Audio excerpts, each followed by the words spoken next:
Boa noite, pessoal. Hoje, quinta-feira, dia 9 de julho de 2020. Estamos aqui no meio do verão e, como eu falei para vocês na última semana, a gente está fazendo o nosso encontro de quinta-feira, nossa live, um pouquinho diferente.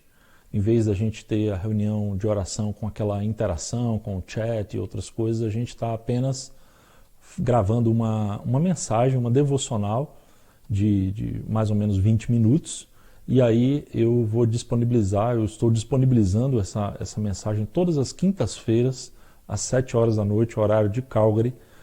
Toda semana a gente vai estar disponibilizando uma devocional, uma mensagem bíblica em português para você exatamente nesse horário, às 7 horas da noite.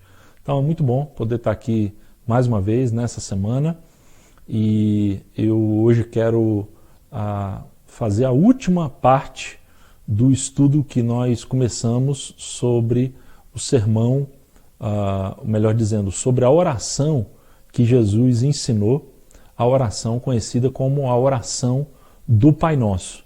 Então hoje eu vou estar aqui caminhando para a última parte, e semana que vem a gente vai estar conversando sobre um outro tema, mas já por 4 ou 5 semanas a gente tem conversado sobre a oração do Pai Nosso, sobre a oração que Jesus ensinou, e hoje eu gostaria de encerrar com a última parte dessa oração.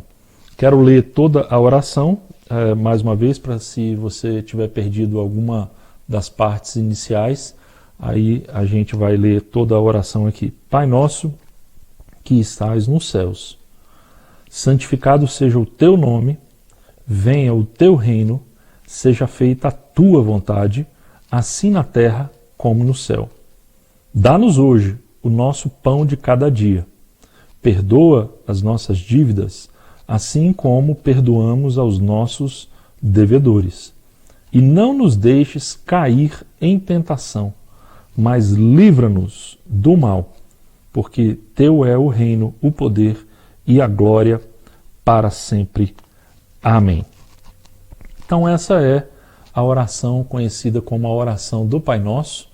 Hoje eu gostaria de refletir com vocês apenas nessa primeira parte do versículo 13, que é a última parte da oração, que diz: e não nos deixes cair em tentação, mas livra-nos do mal. A gente já conversou aqui sobre vários assuntos que Jesus coloca nessa oração do Pai Nosso, nessa oração que ele ensinou, e hoje a gente vai estar conversando um pouquinho sobre essa parte em que ele fala da tentação e do mal. É preciso dizer logo de início que a oração é a arma mais poderosa que nós temos para podermos lutar contra as forças do mal.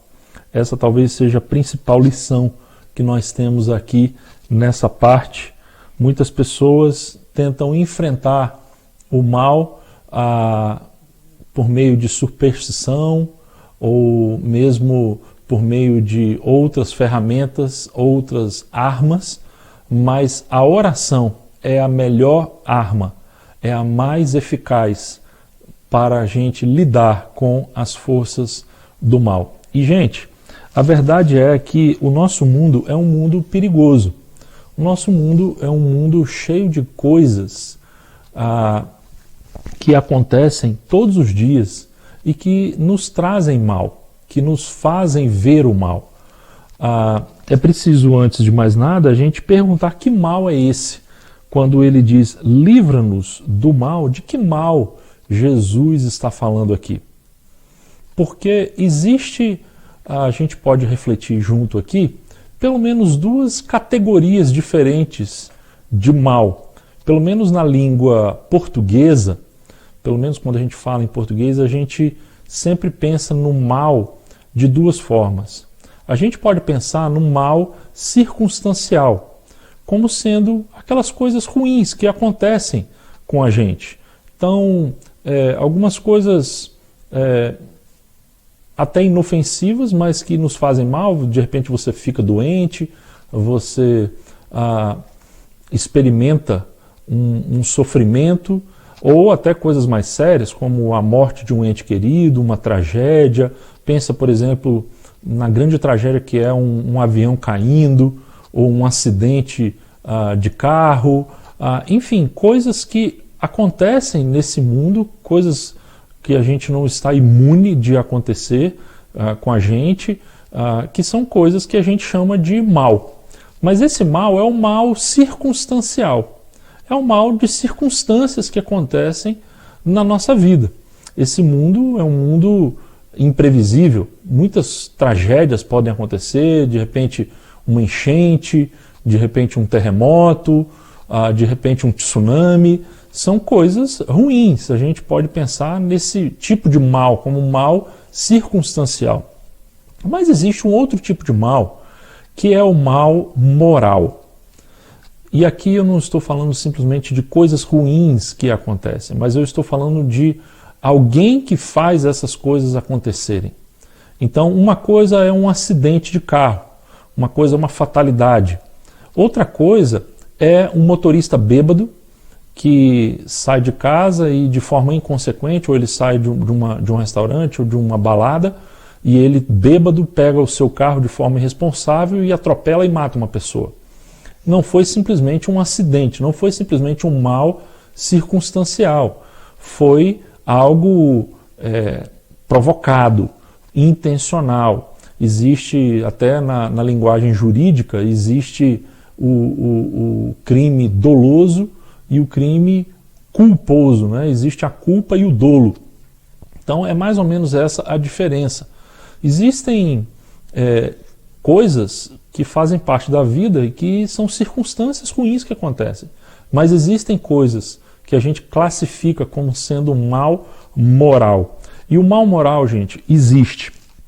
Quando Jesus fala aqui, livra-nos do mal, é exatamente deste tipo de mal que ele está falando. Nessa tradução que eu estou lendo, a expressão é livra-nos do mal, mas existem outras traduções que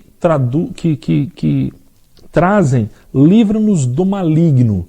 E essa talvez seja uma melhor tradução. As traduções em inglês, geralmente elas deixam isso muito claro. Elas falam de livrar-nos do devil one, ou seja, do maligno, que pressupõe então o mal moral. O nosso mundo é um mundo com forças malignas. E Jesus então está falando, não nos deixes cair em tentação. Que tentação é essa?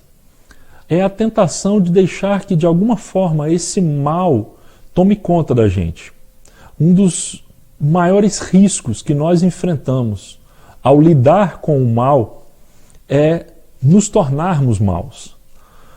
Um dos maiores riscos que a gente enfrenta quando a gente se aproxima do mal é deixar que o mal contamine, macule o nosso coração e que a gente comece a ser mal, a gente comece a cair em tentação. Jesus então está dizendo assim, a gente deve sempre orar a Deus, pedindo que Ele nos livre do mal.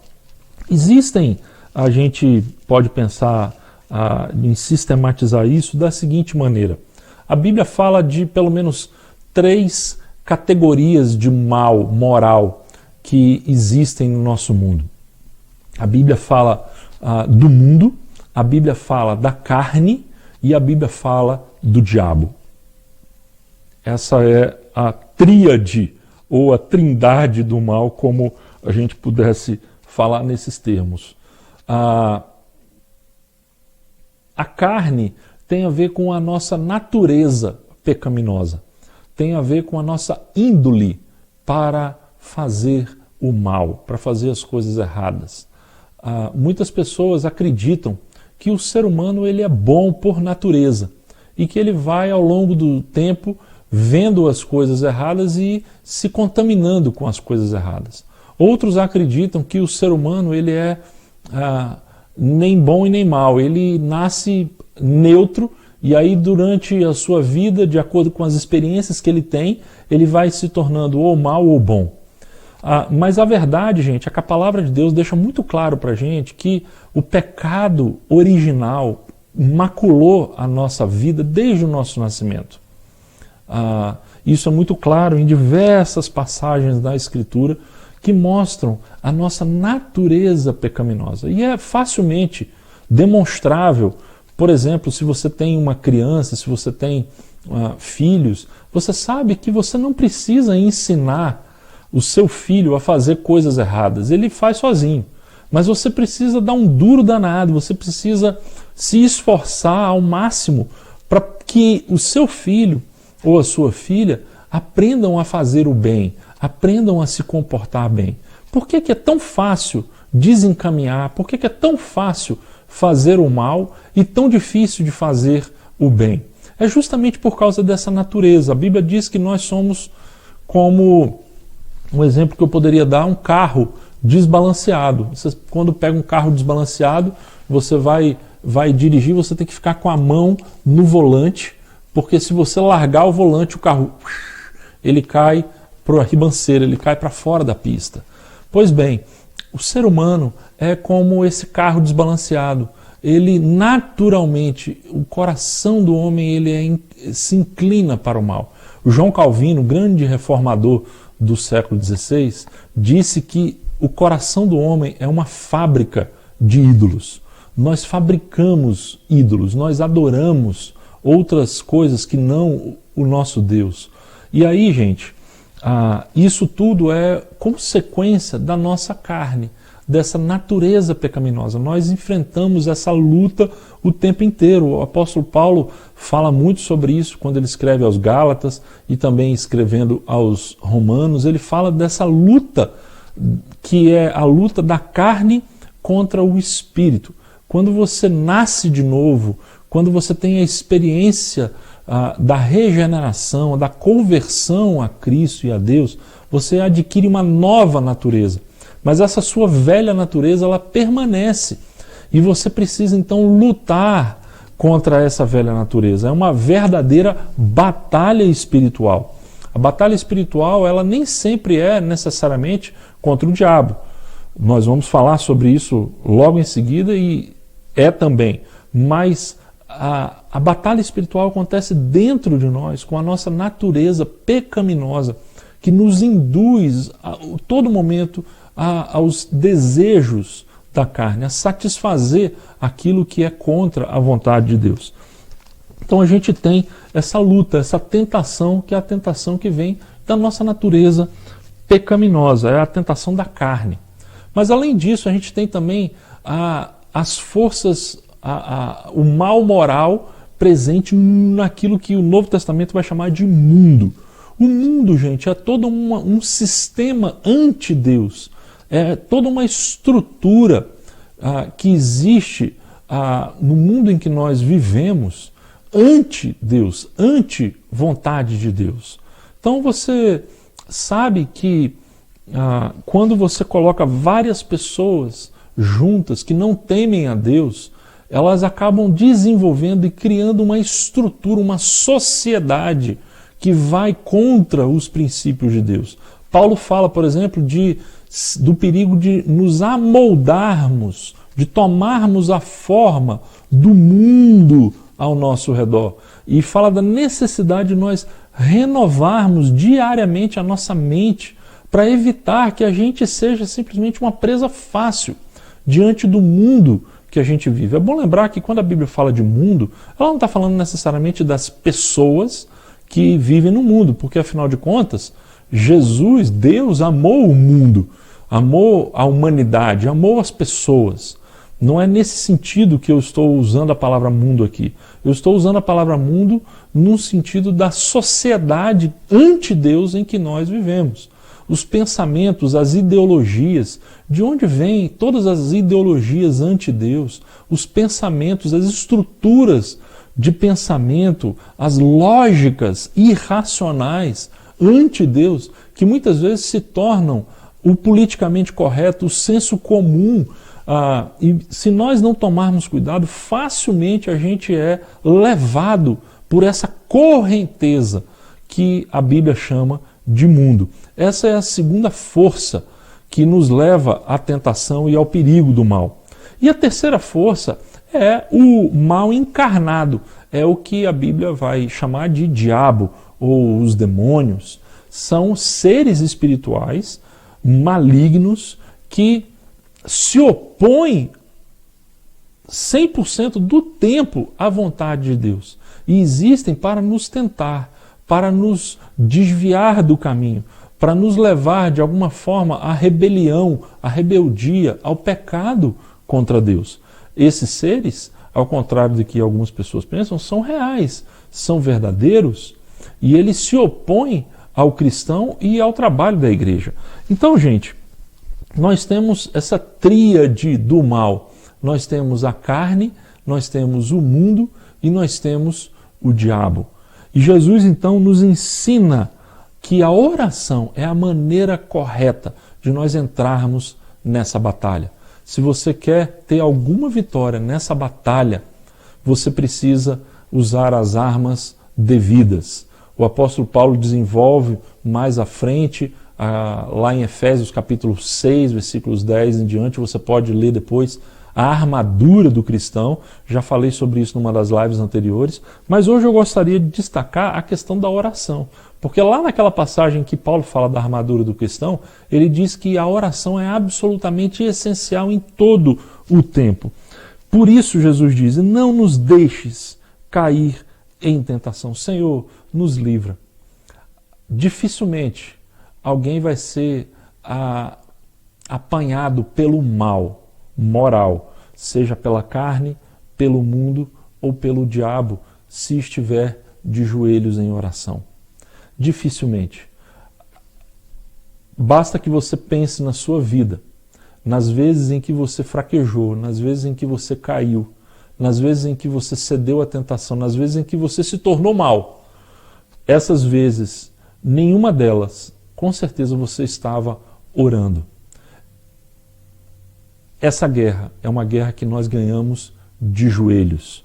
É uma guerra em que nós ganhamos orando ao Senhor. Livra-nos do mal, porque nós mesmos, quando nós oramos, livra-nos do mal, nós estamos reconhecendo a nossa incapacidade de nos livrar a nós mesmos, de nos salvar, de resistir às tentações. E é por isso que a gente precisa da oração. Sem oração, a gente é presa fácil. Sem a ajuda, a intervenção de Deus, sem a intercessão do nosso Senhor Jesus, nós somos presa fácil. Eu me lembro quando Jesus disse a Pedro, Pedro, você vai me negar 3 vezes antes que o galo cante. Pedro, muito corajoso, muito cheio de si, disse, não, Senhor, jamais eu vou negar o Senhor. E Jesus, não, você vai me negar, Pedro, 3 vezes. E aí vem uma coisa interessante. Jesus disse a Pedro, mas Pedro, eu roguei por ti, para que a tua fé não desfaleça. O Senhor Jesus orando, intercedendo por Pedro. Foi isso que levou Pedro à restauração. Pedro não foi derrotado totalmente. Ele caiu, mas foi restaurado, porque o Senhor intercedia e orava por ele. E essa é a convicção que nós temos, a oração do Senhor por nós. E a nossa oração pedindo livramento ao Senhor é aquilo que nos sustenta no dia mau, no dia em que nós enfrentamos o mal moral que está presente. Eu quero concluir com esse apelo a você. Não seja simplesmente uma presa fácil. O mundo, ele apresenta muitas tentações o tempo todo para a gente. O tempo inteiro o mundo está apresentando as suas armadilhas, a carne é propensa ao mal, o diabo quer aproveitar cada oportunidade. Mas você tem uma forma de vencer, você tem uma forma de resistir. E essa forma e essa arma se chama oração. Não desperdice essa oportunidade. Busque na oração o poder que você precisa para enfrentar o mal que está dentro de você, o mal que está ao redor de você no mundo e o mal que está aí ao seu redor te tentando, que são as forças do diabo. O mal dentro de você, a carne, o mal ao redor de você, o mundo, e o mal em todo lugar, o diabo presente para tentar e derrubar você. Mas persevere na oração e Deus vai dar a você a vitória. Vença essa guerra contra o mal de joelhos. Livra-nos, é a oração que você vai fazer. Livra-nos do mal. Não nos deixe, Senhor, cair em tentação. Vamos orar? Senhor Jesus, quero agora, em oração, pedir que o Senhor esteja nos fortalecendo, tanto a mim aqui pessoalmente, como aos meus irmãos e amigos que estão assistindo agora essa devocional. A realidade do mal é absolutamente presente e real, Pai. Nós vivemos cercados por essa realidade.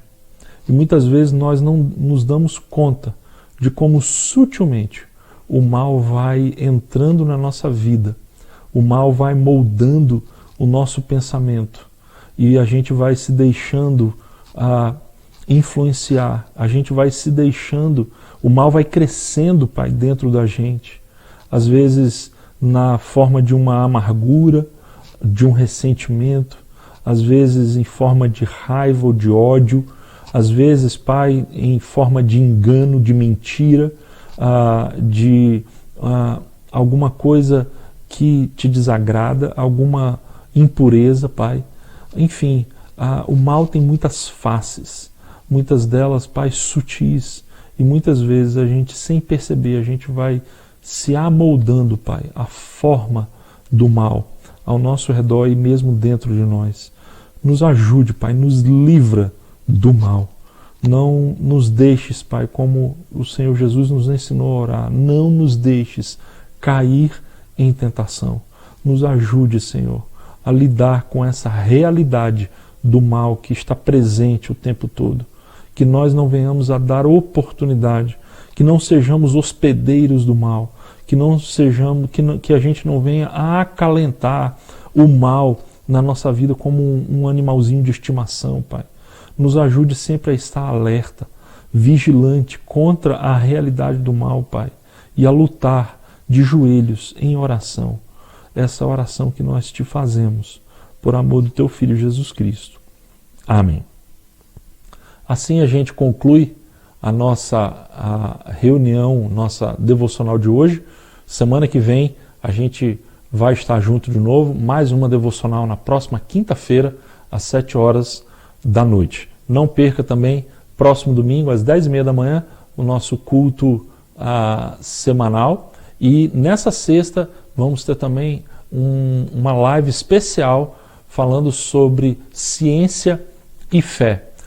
Se você puder acompanhar a gente, vai ser às 7 horas da noite, horário aqui de Calgary. A gente vai estar recebendo como convidado especial Gustavo Assi, que é irmão do Léo Assi, aqui da nossa igreja, e ele é um dos conselheiros da Associação Brasileira Cristãos na Ciência, doutor, PhD, professor da USP, e tem trabalhado muito com essa construção de pontes entre a fé e a ciência.